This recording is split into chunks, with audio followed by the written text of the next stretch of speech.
ये रुतबा मुझे तेरे संविधान से मिला है, ये सम्मान भी मुझे तेरे संविधान से मिला है। लोगों को जो मिला होगा वो मुकद्दर से मिला होगा, लेकिन मुझे ये मुकद्दर भी तेरे संविधान से मिला है। नमस्कार, मैं हूँ एडवोकेट नितान सेठ और हाजिर हूँ आज आपके सामने उस इंसान के व्यक्तित्व के बारे में चर्चा करने के लिए जिसकी महानता के बारे में अगर शब्दों को पिरोया जाए तो शायद शब्द कम पड़ जाए, लेकिन उनकी महानता कम ना पड़े। जिनके बारे में अगर हम चर्चा करने बैठें तो शायद वक्त कम पड़ जाए, लेकिन उनकी महानता कम ना पड़े। जी हाँ, हम बात कर रहे हैं the father of Indian constitution, Bharat के संविधान के रचयिता डॉक्टर B.R. अम्बेडकर, डॉक्टर बाबा साहब अम्बेडकर की, जिनकी लाइफ इतनी कष्टमय थी, जिन्हें समाज में अछूता कहा जाता था, जिनके बारे में कहा जाता था कि ये नीची जात का है, लोग इन्हें पानी पिलाने तक से इनकार करते थे। आपको बता देना चाहेंगे कि एक बार ये कुएं में पानी पीना चाह रहे थे तो लोगों ने इन्हें मारा। आपको बता देना चाहेंगे वो बाबा साहब अम्बेडकर हैं जो स्कूल में पढ़ना चाहते थे, शिक्षा प्राप्त करना चाहते थे, तो क्लासरूम में इन्हें एंट्री नहीं दी जाती थी। स्कूल के बच्चे इन्हें क्लास में एंट्री नहीं देते थे, बाहर खड़े होकर, क्लासरूम के बाहर खड़े होकर ये पढ़ते थे। इस तरह से उन्होंने अपने जीवन में वो मुकाम हासिल किया। इतनी विषम परिस्थितियों में वो जिए, लेकिन उन्होंने आत्मविश्वास कमज़ोर नहीं किया और वो कर दिखाया जो लोगों के लिए कई लेसन बना गया, जो लोगों के लिए एग्जाम्पल सेट कर गया, जो लोगों को बता गया कि वो किसी भी जाति के क्यों ना हो, अगर उनके अंदर विश्वास है, उनके अंदर दृढ़ संकल्प है कुछ कर दिखाने का, तो कोई भी जाति का इंसान कुछ भी कर सकता है।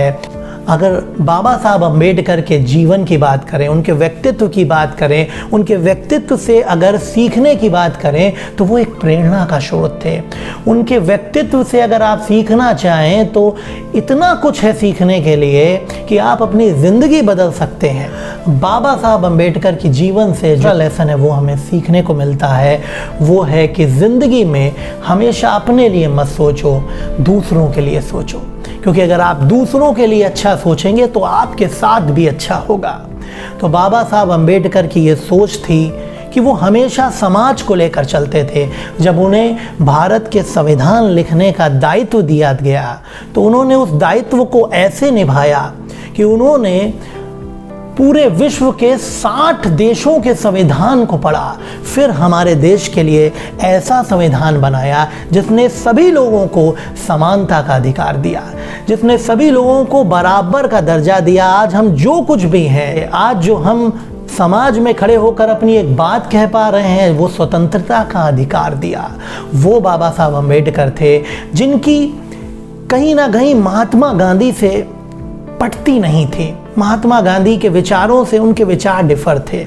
गांधी जी जब कोई अपने विचार व्यक्त करते थे तो बाबा साहब कई बार उनसे सहमत नहीं होते थे, लेकिन फिर भी गांधी जी उनके बारे में कहते थे कि न जाने कितने स्कॉलर, 100 स्कॉलर को आप सामने खड़ा कर दीजिए और डॉक्टर बाबा साहब अम्बेडकर को एक तरफ खड़ा कर दीजिए तो बाबा साहब अम्बेडकर की विद्वानता उनसे ज़्यादा होगी।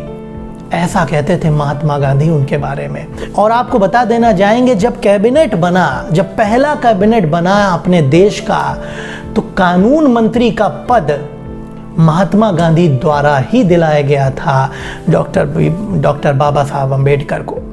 आज एक और राज आपको बताना चाहेंगे बाबा साहब अम्बेडकर के बारे में।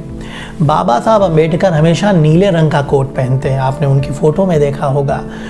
तो नीले रंग का कोट इसलिए पहनते थे कि नीला रंग आसमान का होता था और आसमान सभी के लिए समान होता है। उसी तरह से बाबा साहब अम्बेडकर थे, वो सभी के लिए सोचते थे, सभी के लिए करते थे। उन्होंने सभी को समानता का अधिकार प्रदान किया। आज हम जो कुछ भी हैं बाबा साहब अम्बेडकर की देन है। बाबा साहब अम्बेडकर ने सभी लोगों को उनके अधिकार दिलवाए। बाबा साहब अम्बेडकर ने हमारे लिए वो संविधान रचा जिसमें उन्होंने हमें स्वतंत्रता का अधिकार दिया। आज हम रोड पर खुलेआम घूम रहे हैं, अपनी बात कह रहे हैं, जो गलत है उसे गलत और जो सही है उसे सही कह रहे हैं। ये बाबा साहब अम्बेडकर की देन है। तो ऐसे बाबा साहब अम्बेडकर को शत शत नमन करना चाहूँगा। ऐसे बाबा साहब अम्बेडकर को मैं प्रणाम करना चाहूँगा और उनके लिए कुछ लाइन बोलना चाहूँगा कि मुश्किल वक्त में आदमी अकेला होता है, सफलता में ये दुनिया उसके साथ होती है। जिस जिस पर ये जग हंसा है उसी ने तो इतिहास रचा है। जय हिंद, जय भारत।